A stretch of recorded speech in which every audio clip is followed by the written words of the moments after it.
गीता का सार अध्याय 4 दिव्य ज्ञान। श्लोक 1। श्री भगवानुवाच इमं विवस्वते योगं प्रोक्तवानहमव्ययम् विवस्वान मनवे प्राह मनुरिक्ष वाक्वे ब्रवीत। हिंदी में अनुवाद। भगवान श्री कृष्ण ने कहा, मैंने इस अमर योग विद्या का उपदेश सूर्यदेव विवस्वान को दिया और विवस्वान ने मनुष्यों के पिता मनु को उपदेश दिया और मनु ने इसका उपदेश इक्ष्वाकु को दिया। तात्पर्य। यहाँ पर हमें भगवद गीता का इतिहास प्राप्त होता है। यह अत्यंत प्राचीन बताया गया है, जब इसे सूर्यलोक इत्यादि संपूर्ण लोकों के राजा को प्रदान किया गया था। समस्त लोकों के राजा विशेष रूप से निवासियों की रक्षा के निमित्त होते हैं। अतः राजन्य वर्ग को भगवद गीता की विद्या को समझना चाहिए, जिससे वे नागरिकों प्रजा पर शासन कर सकें और उन्हें कामरूपी भवबंधन से बचा सकें। मानव जीवन का उद्देश्य भगवान के साथ अपने शाश्वत संबंध के आध्यात्मिक ज्ञान का विकास है और सारे राज्यों तथा समस्त लोकों के शासनाध्यक्षों को चाहिए कि शिक्षा, संस्कृति तथा भक्ति द्वारा नागरिकों को यह पाठ पढ़ाए। दूसरे शब्दों में, सारे राज्य के शासनाध्यक्ष कृष्ण भावनामृत विद्या का प्रचार करने के लिए होते हैं, जिससे जनता इस महाविद्या का लाभ उठा सके और मनुष्य जीवन के अवसर का लाभ उठाते हुए सफल मार्ग का अनुसरण कर सके। इस मनवंतर में सूर्यदेव विवस्वान कहलाता है, यानी सूर्य का राजा, जो सौरमंडल के अंतर्गत समस्त ग्रहों लोकों का उद्म है। बृहत्संहिता में 5.52 कहा गया है, यच्चक्षुरेश सविता सकल ग्रहाणा राजा समस्त सुरमूर्तिर्शेषतेजाय यस्याज्ञया भ्रमति संभूत कालचक्रो गोविंदमादि पुरुषं तमह भजामि। ब्रह्मा जी ने कहा, मैं उन श्री भगवान गोविंद की पूजा करता हूँ जो आदि पुरुष हैं और जिनके आदेश से समस्त लोकों का राजा सूर्य प्रभूत शक्ति तथा ऊष्मा धारण करता है। यह सूर्य भगवान के नेत्र तुल्य है और यह उनकी आज्ञानुसार अपनी कक्षा को तय करता है। सूर्य सभी लोकों का राजा है तथा सूर्यदेव विवस्वान सूर्य ग्रह पर शासन करता है, जो ऊष्मा तथा प्रकाश प्रदान करके अन्य समस्त लोकों को अपने नियंत्रण में रखता है।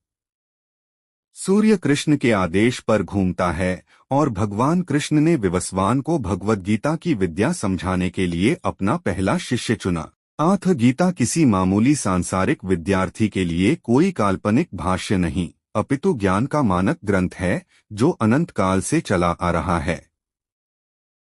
महाभारत में शांति पर्व 348.51-52 हमें गीता का इतिहास इस रूप में प्राप्त होता है। त्रेतायुगादि च ततो विवस्वान मनवे दद मनुष्य लोक भूत्यर्थ सुतायेक्ष्वाक्वे दद इक्ष्वाकुणा च कथितो व्याप्य लोकान्वस्थितः। त्रेतायुग के आदि में विवस्वान ने परमेश्वर संबंधी इस विज्ञान का उपदेश मनु को दिया और मनुष्यों के जनक मनु ने इसे अपने पुत्र इक्ष्वाकु को दिया। इक्ष्वाकु इस पृथ्वी के शासक थे और उस रघुकुल के पूर्वज थे जिसमें भगवान श्री राम ने अवतार लिया। इससे प्रमाणित होता है कि मानव समाज में महाराज इक्ष्वाकु के काल से ही भगवद्गीता विद्यमान थी। इस समय कलियुग के केवल 5000 वर्ष व्यतीत हुए हैं, जबकि इसकी पूर्णायु 4,32,000 वर्ष है।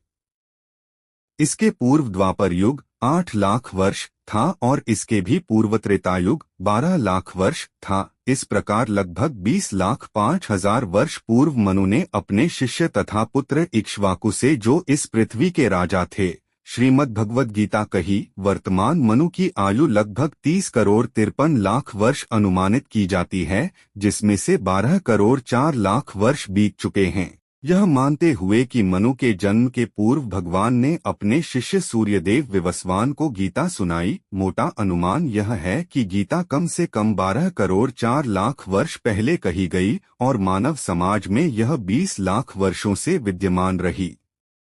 इसे भगवान ने लगभग 5000 वर्ष पूर्व अर्जुन से पुनः कहा। गीता के अनुसार ही तथा इसके वक्ता भगवान कृष्ण के कथन के अनुसार यह गीता के इतिहास का मोटा अनुमान है। सूर्यदेव विवस्वान को इसीलिए गीता सुनाई गई क्योंकि वह क्षत्रिय थे और उन समस्त क्षत्रियों के जनक है जो सूर्यवंशी हैं।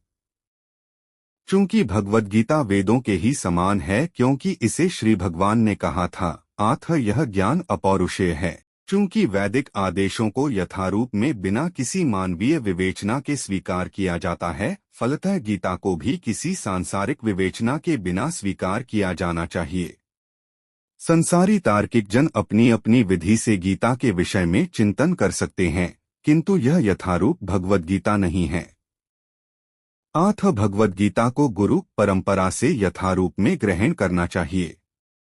यहाँ पर यह वर्णन हुआ है कि भगवान ने इसे सूर्यदेव से कहा, सूर्यदेव ने अपने पुत्र मनु से और मनु से अपने पुत्र इक्ष्वाकु से कहा। भगवत गीता का अध्याय 2 हिंदी में सुनने के लिए हमारे साथ बने रहे।